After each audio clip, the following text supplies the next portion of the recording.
ಕಾಂಗ್ರೆಸ್ನಲ್ಲಿಗೆ ಮುಗಿದಿಲ್ಲ power fight. ಹೀಗಿರಬೇಕಾದ್ರೆ BJP ಜೆಡಿಎಸ್ನಲ್ಲೂ ಕೂಡ ಶುರುವಾಗ್ತಾ ಇದೆ ಪಟ್ಟದ ಕದನ. ದೋಸ್ತಿ ಪಕ್ಷಗಳಿಗಿಂತ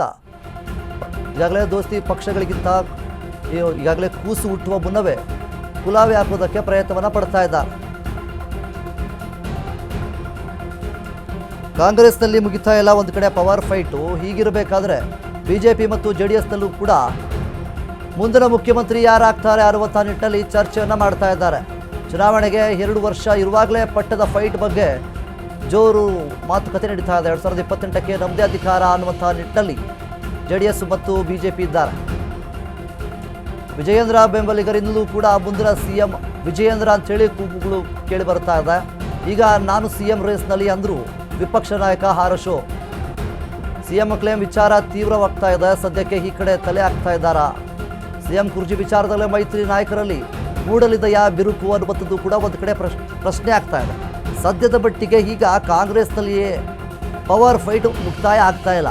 ಒಂದು ಕಡೆ ಸಿಎಂ ಸಿದ್ದರಾಮಯ್ಯವರು, ಇನ್ನೊಂದು ಕಡೆ ಸಿಎಂ ಡಿ.ಕೆ. ಶಿವಕುಮಾರ್ ಅವರು, ಹೈಕಮಾಂಡ್ ಅವರು ಕೂಡ ಸದ್ಯದ ಮಟ್ಟಿಗೆ ಸಾಕಷ್ಟು ಗೊಂದಲದಲ್ಲಿದ್ದಾರೆ.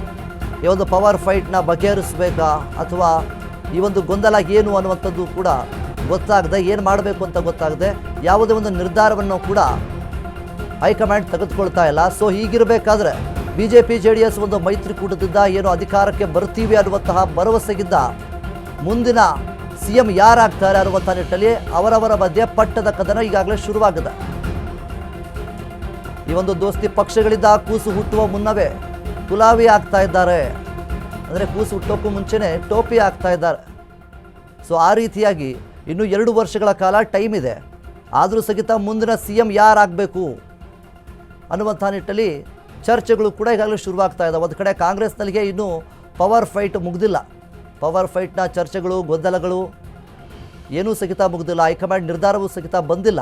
ಹೀಗಿರಬೇಕಾದ್ರೆ 2028ರಲ್ಲಿ ಆ ಒಂದು ಚುನಾವಣೆ ಆಗಬೇಕು, ಪ್ರಚಾರ ಮಾಡಬೇಕು, ಮತದಾನವಾಗಬೇಕು. ಅದಾದ ನಂತರ ಜೆಡಿಎಸ್ ಮತ್ತು ಬಿಜೆಪಿಯ ಮೈತ್ರಿಕೂಟದಿಂದ ಅಧಿಕಾರ ಏನಾದರೂ ಅವರಿಗೆ ಬಂದರೆ ಆ ಒಂದು ಸಂದರ್ಭದಲ್ಲಿ ಮಂತ್ರಿ ಯಾರಾಗಬೇಕು ಅನ್ನುವಂಥ ನಿಟ್ಟಿನಲ್ಲಿ ಚರ್ಚೆ ಆಗಬೇಕು. ಆದರೆ 2 ವರ್ಷಗಳ ಹಿಂದೆಯೇ, ಅಂದರೆ ಈಗಲೇ ಅವರು ಎಲ್ಲ ಒಂದು ಚರ್ಚೆಯನ್ನು ಮಾಡ್ತಾ ಇದ್ದಾರೆ.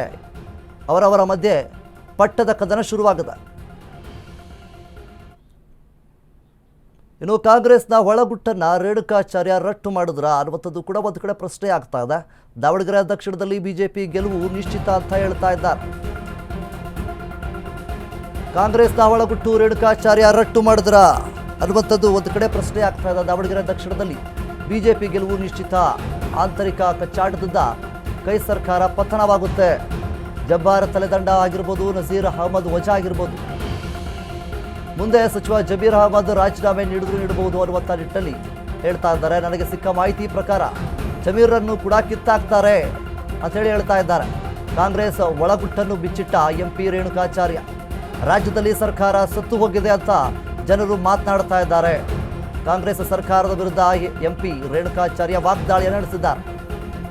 ಇನ್ನು ಕಾಂಗ್ರೆಸ್ನ ವಿರುದ್ಧವಾಗಿ ಎಂಪಿ ರೇಣುಕಾಚಾರ್ಯ ಅವರು ಇಲ್ಲಿ ವಾಗ್ದಾಳಿಯನ್ನು ನಡೆಸ್ತಾ ಇದ್ದಾರೆ. ಈಗಾಗಲೇ ಜಬ್ಬಾರ್ ಆದರು, ನಜೀರ್ ಅವರಾದರು, ನೆಕ್ಸ್ಟ್ ಜಬೀರ್ ಅವರೇನಾ ಅನ್ನುವಂಥ ನಿಟ್ಟಿನಲ್ಲಿ ಜನರು ಇಲ್ಲಿ ಮಾತನಾಡ್ತಾ ಇದ್ದಾರೆ. ಸದ್ಯಕ್ಕೆ ಕಾಂಗ್ರೆಸ್ ಸರ್ಕಾರ ಬಿದ್ದೋಗಿದೆ ಅನ್ನುವಂತಹ ನಿಟ್ಟಿನಲ್ಲಿ ಜನರು ಮಾತನಾಡ್ತಿದ್ದಾರೆ ಅಂಥೇಳಿ ಎಂಪಿ ರೇಣುಕಾಚಾರ್ಯ ಅವರು ವಾಗ್ದಾಳಿಯನ್ನು ನಡೆಸಿದ್ದಾರೆ. ಕಾಂಗ್ರೆಸ್ ವಿರುದ್ಧವಾಗಿ ದೊಡ್ಡ ಮಟ್ಟದ ರೀತಿಯಲ್ಲಿ ಇಲ್ಲಿ ವಾಗ್ದಾಳಿಯನ್ನು ನಡೆಸಿದ್ದಾರೆ. ಮುಖ್ಯವಾಗಿ ಈ ಒಂದು ಕಾಂಗ್ರೆಸ್ ಸರ್ಕಾರ ಇಲ್ಲಿ ಅಭಿವೃದ್ಧಿಗಳ ಕೆಲಸಕ್ಕಿಂತ ಹೆಚ್ಚಾಗಿ ಅವರವರ ಒಳಗೆ ಏನು ಜಗಳಗಳು, ಮುನಿಸುಗಳು, ಆರೋಪಗಳು, ಪ್ರತ್ಯಾರೋಪಗಳು ಇವೇ ಜಾಸ್ತಿ ಆಗ್ತಾ ಇದೆ. ಅಭಿವೃದ್ಧಿ ಕೆಲಸಗಳು ಎಲ್ಲೂ ಸಹಿತ ಕಾಣ್ತಾ ಇಲ್ಲ. ಜನರು ಇದರಿಂದ ನಿರಾಸೆಗೊಂಡಿದ್ದಾರೆ. ಸೊ ಹೀಗಿರಬೇಕಾದ್ರೆ ಒಂದು ಕಡೆ ಜಬ್ಬಾರ್ ಅವರನ್ನು ಉಚ್ಚಾಟನೆ ಮಾಡೋದಾಗಿರ್ಬೋದು, ಅದಾದ ನಂತರವೇ ಮುಂದಿನ ದಿನವೇ ಏನೋ ನಸೀರ್ ಅವರನ್ನು ಸಹಿತ ಅಮಾನತು ಮಾಡೋದಾಗಿರ್ಬೋದು. ಈಗ ಮುಂದಿನ ಸಾಲಿನಲ್ಲಿ ಜಬೀರ್ ಅಹಮದ್ ಅವರು ಇದ್ದಾರಾ ಅನ್ನುವಂಥದ್ದು ಕೂಡ ಒಂದು ಕಡೆ ಪ್ರಶ್ನೆ ಆಗಿತ್ತು. ಇದಕ್ಕೆ ಎಂಪಿ ರೇಣುಕಾಚಾರ್ಯ ಅವರು ಒಂದು ಹೇಳಿಕೆಯನ್ನು ಕೊಟ್ಟಿದ್ದಾರೆ. ನೆಕ್ಸ್ಟ್ ಮುಂದಿನ ದಿನಗಳಲ್ಲಿ ಅಂದರೆ ಜಬೀರ್ ಅಹಮದ್ ಅವರನ್ನು ಕಿತ್ತಾಕ್ತಾರೆ ಅನ್ನುವಂತಹ ನಿಟ್ಟಿನಲ್ಲಿ ಹೇಳಿಕೆಯನ್ನು ನೀಡಿದ್ದಾರೆ. ಮುಖ್ಯವಾಗಿ ಕಾಂಗ್ರೆಸ್ ವಿರುದ್ಧವಾಗಿ ರೇಣುಕಾಚಾರ್ಯ ಅವರು ಇಲ್ಲಿ ವಾಗ್ದಾಳಿಯನ್ನು ನಡೆಸಿದ್ದಾರೆ.